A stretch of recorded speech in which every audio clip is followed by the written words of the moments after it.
Olá, família brasileira, como é que vocês estão? Há uns vídeos atrás a gente falou sobre a classe média, você tá lembrado? E o que a gente aprendeu é que a nossa classe média, ela é única, ela é solitária e ela sofre de profunda crise identitária.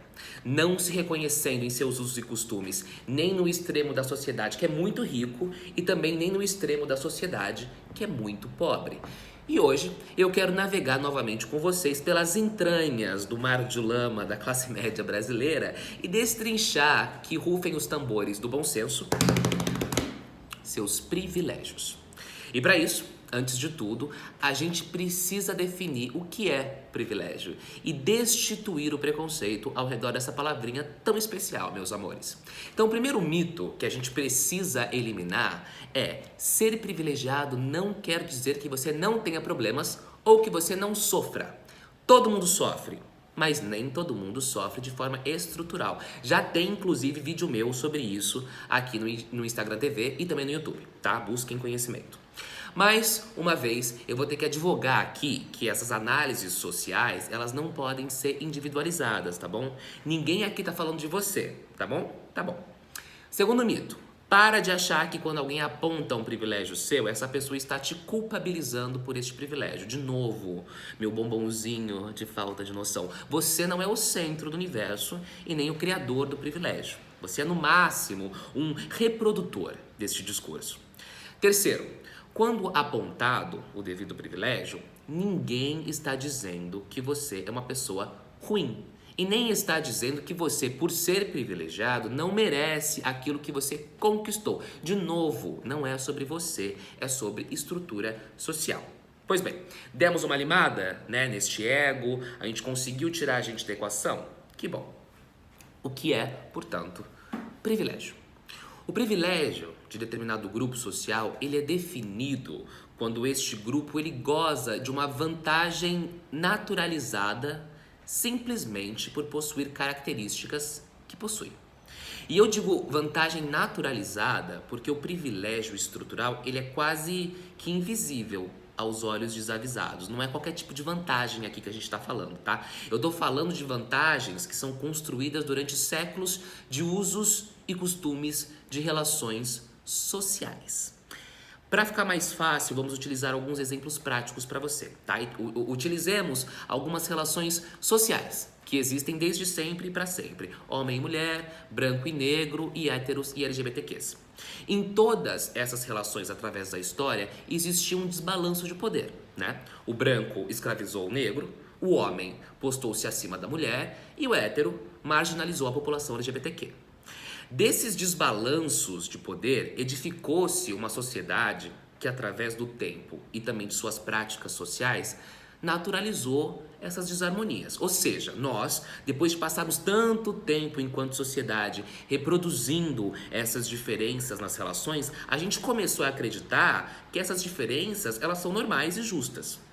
Isso quer dizer que parece normal, depois de tanto tempo assim fazendo, o homem ditar as regras e a mulher obedecer. O branco está no topo social e o negro na base da pirâmide. E o hétero ser o padrão e o LGBTQ ser julgado. Essas desigualdades nas relações de poder entre esses grupos, elas se destrincham em infinitas e complexas consequências, porque a sociedade é assim, né? A sociedade e as suas relações, elas são infinitas e bem complexas. Então, de novo, vamos usar um exemplo para ficar claro. Por conta do desbalanço na relação de poder entre, por exemplo, homens e mulheres, as mulheres, por muito tempo, não podiam ingressar na faculdade. Por não poderem ingressar na faculdade, não podiam conseguir um emprego qualificado. Isso gerou um mercado de trabalho dominado por homens. Pelo mercado de trabalho ser dominado por homens, eles ascenderam ao topo e fazem e ditam as regras. Disso decorrem diversas injustiças, como mulheres ganhando salários menores, não sendo contratadas se tem planos eventualmente de ter filhos, tendo dificuldade de se impor mesmo como profissional no mercado de trabalho. E da mesma forma que as estruturas foram dominadas por homens, foram dominadas também por héteros e por brancos, criando para negros e para LGBTQs as mesmas e complexas e infinitas injustiças como a que eu acabei de exemplificar para o grupo das mulheres, tá? E isso foi apenas um exemplo. Existem, como eu disse, diversos e infinitos outros exemplos. Então isso é privilégio. É quando você leva vantagem por ser quem você é. Pois ser quem você é, na nossa história, no nosso mundo, é ter mais valor que os demais. É o privilégio branco, é o privilégio hétero, é o privilégio do homem cis. Isso não isenta esses grupos privilegiados de sofrerem e isso não lhes tira o mérito de suas conquistas, dependendo do caso. E o que isso tem a ver com a classe média? A classe média, por mais que ela esteja ali, pertinho do pobre, ela usufrui de muitos privilégios. E esses privilégios, eles podem ser coisas pequenas. De novo, eles são frutos de coisas complexas, mas podem ser coisas pequenas. Como você ter nascido numa família considerada branca no Brasil. De você morar na periferia e não na favela. De você não poder viajar nas férias, mas ter tido um dinheirinho para ir no cinema.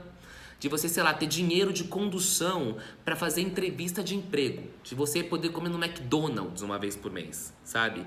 Em um país tão pobre quanto o Brasil, e não se enganem, meus amigos, o Brasil é bem pobre. Às vezes, coisas que são naturalizadas são privilégios. Morar na cidade e não no sertão. Ter energia elétrica em casa, sei lá, saneamento básico, as mais simples e basilares das coisas.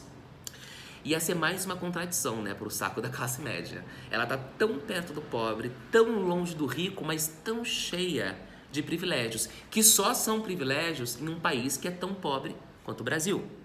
Quando a gente fala em privilégios, a gente não quer tirar a vantagem de ninguém ou fazer com que nenhum grupo perca direitos. No Brasil, essa é a máxima, né? É quando a farinha é pouca, meu pirão primeiro. Não. O que a gente quer é que todo mundo parta de uma base igualitária, independente do gênero, da cor, da orientação sexual. A gente quer um país em que todos possam ter privilégios, mas tantos privilégios a ponto de nada mais ser privilégio, a ponto dessas coisas serem apenas a nossa vida. Tá ok? Tá ok. O meu nome é Caio Blanco e eu continuo aqui, né, meus amigos, defendendo, como vocês sabem, o óbvio. Grande beijo.